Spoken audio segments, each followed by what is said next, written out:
Final Stop, Brazil. Book 2, Life After Hell, Chapter 45. New Friends in Itinga. As for room search, I relied not even on Leo. Instead, once again, took it in my own hands. I remembered Carlos, the friend of the edge, who had offered me a deal for a room in Lauro de Freitas.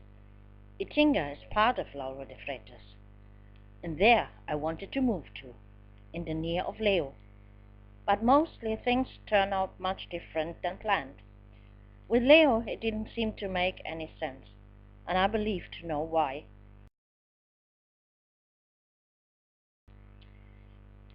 This week it rained and stormed. I was pissed off with the rain, the dirty street I lived in, and everything. Sometimes it was really not easy to endure the dirt when I left the house in the morning. Left and right plastic garbage bags lined on the streets and scattered heaps of garbage laying around, dragged out by the dogs and rats, and all stank to heaven. Wednesday I had an appointment with Carlos at 7 o'clock at the hotel I worked. Therefore I decided to work until the evening. Who knew, maybe I could get the hotel sold yet. For days I was negotiating with Arabs and Pakistanis. However, my plan was destroyed by the severe weather. Caused by the storm, there was a hellish loud bang at noon, and the computers were off. Not only them. To my delight, the air conditioning as well. There was nothing to be done. The storm had torn the main power line. First I went to smoke a cigarette, and then to the toilet. There I heard the second explosion. Has Bin Laden already sent his men? I asked my colleagues jokingly as I hurriedly came out of the bath. It was likely somehow. Jokingly, we called the Arab potential buyers terrorists. But now nobody felt like laughing anymore. On the contrary, we feared that everything blew up. The grocery store in the vicinity had gone up in flames. Our receptionist told us that our second boss had almost been blown up together with the phone of the restaurant. The short circuit also reached the phone line and gave him such an electric shock that he flew right across the restaurant. The weather calmed down. The power lines were hastily patched up, like everything is patched up barely in Salvador. But we were sitting idly in the hall. By 4 o'clock our head sent everyone home. Only I stayed because I waited for Carlos, who didn't turn up. Furious, I finally went home. I felt sick, missing Leo terribly. I simply sent him a text message that I had fever to go to bed right afterwards and fall asleep the very next moment.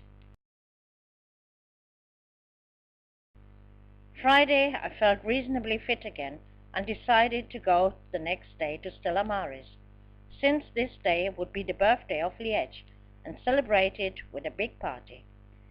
Besides, I was missing my family, Italva and Icaro, but also Liège. Italva planned to take me on Saturday evening to one of those for-home parties. I didn't look forward to it at all, but had no excuse to skip it, at least not until then. But Friday evening Carlos called, apologized for his absence, and promised to come to Liège the next day, suggested driving from there to Lauro de Freitas. I saw my chance coming to see Leo again, finally. Announced this to him via SMS. I received no objections from him. In good spirits, this Saturday morning, I went on my way passing the Avenida 7 de Setembro and strolled through the market which runs up to the Lapa to look at all the offers. After arrival in Stella Maris, I fell happily around my mom's neck. There was much to tell. I knew she was more worried about me, since she knew the truth about me, that I might actually drift into the criminal milieu. But I showed her that I stuck to my job, to the man I loved, and otherwise managed my life again, bit by bit, even though it was hard. Early in the afternoon, I went over to Liège. G and some other guests were already there. The celebration had begun. But the right atmosphere came when the music instructor of Stella Maris and his band arrived with their instruments and played samba. Spontaneously, I grabbed the percussion and had the feeling once again to have this music in my blood. I hit the percussion, sang and danced so that one of the musicians sat with his mouth open in astonishment, even forgot to play his own instrument. Everyone was excited how this crazy Alemar was dancing samba. Italva was also pretty amazed when she arrived, seeing me the first time like this. Carlos fell in love on first sight after arriving when he saw me, and when I asked him to take me to Lauro de Freitas, he was already having completely false hopes. But I thought only of my Leo, and wanted to be there before he could escape me once again. I knew him already now. As soon as we sat in the car, Carlos tried to kiss me, exactly what I needed now. I pushed him away and made it clear that I just wanted to see the room, and nothing else, especially not of him. During the trip, I was unfortunately forced to point out again and again that I had a boyfriend. We stopped at the house of his nephew, Marcio, in Itinga. Carlos introduced me to him and his companion, Tanya. From the first moment, we felt a friendly affection to one another. I knew immediately that Tanya was the friend for me I needed very much. Tanya and Marcio had guests. There was much beer drinking and karaoke singing. Immediately I was offered food and beer. Carlos showed me the apartment and told me that on the ground floor of this building 2 identical apartments were available. The rent was the same as I paid at the moment. I was thrilled. The same rent for a whole apartment. While everyone was having more beer, Carlos kept again dangerously close to me. Tanya quickly realized that I had no ambitions with Marcio's uncle. Intentionally, I talked about Leo, and that he had agreed during our telephone conversation earlier to meet me later. I called him once more to know if he was still working. Now he suddenly said he had to work overtime. I should go back rather earlier and not wait for him. Once again I was disappointed by Leo. Tanya recognized the situation, but did not comment it at first. On top of everything, this silly Carlos insisted to take me home, which I did not agree with, because I was not only annoyed by his dredging, he had simply drunk too much beer to be driving.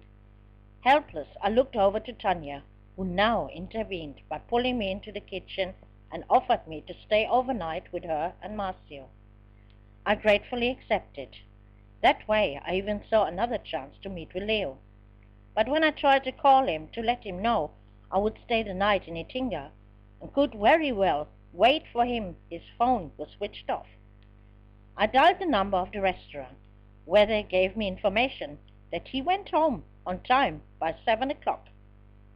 Only with difficulty I could hide my disappointment. Why did Leo do this to me? In order not to be the fun destroyer, I joined in the karaoke with a song of Exalta Samba, Eu me apaixonei como a pessoa errada. I fell in love with the wrong person. The text, which matched my heartache situation, I knew by heart, and so I sang my heart out on the microphone and won over all other present with 98 points. Tanya's guests could barely believe and remarked, "My God, she's not even Brasileira, but she's singing lyrics and music better than us." Now they wanted to know more and put the music of Seca Pagodeira, Deixa a Vida Me Levar. This song I often sang in the prison with Michelle and Helena, and off I sang again, with the same result. Marcio and the others were absolutely thrilled and clapped their hands with the samba rhythm. Initially, I got rid of Carlos, since he went drunk as he was back to Stella Maris to pick up his brother. I discreetly withdrew myself onto the balcony outside the front door to call the restaurant again. Under the name Maria, I learned exactly where the restaurant was.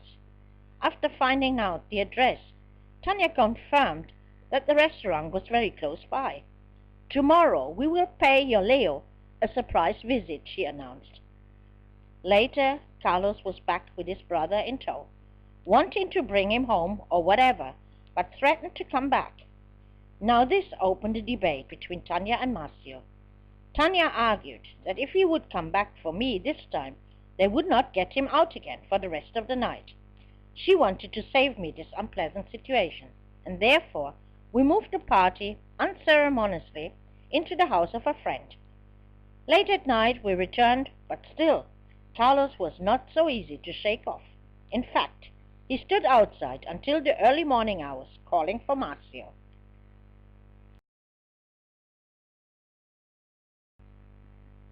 With a hangover, but in a good mood, I spent the day with Tanya and Marcio. Tanya cooked for us, what she did very well. Even the rice and beans tasted nice. We had very much to talk, and I knew these were my new friends here. Tanya didn't like smoking inside the house, so I went to smoke outside on the balcony at the front door. Here I could hear the music, no, the barulho of Bahia, which came from the house diagonally opposite. It struck me immediately when I saw this incredibly good-looking black man dancing on the other side on the balcony, showing a beautiful muscular body. His movements to the music were pure erotic. Fascinated, I was staring over there. He also noticed me and paused for a moment, looking at me, then started to dance again. This scene wasn't hidden from Tanya. She explained that Geo was the most beautiful and desired bachelor of Itinga, divorced, 2 children, as far as she knew, about in his middle 30s, and played percussion in a samba group.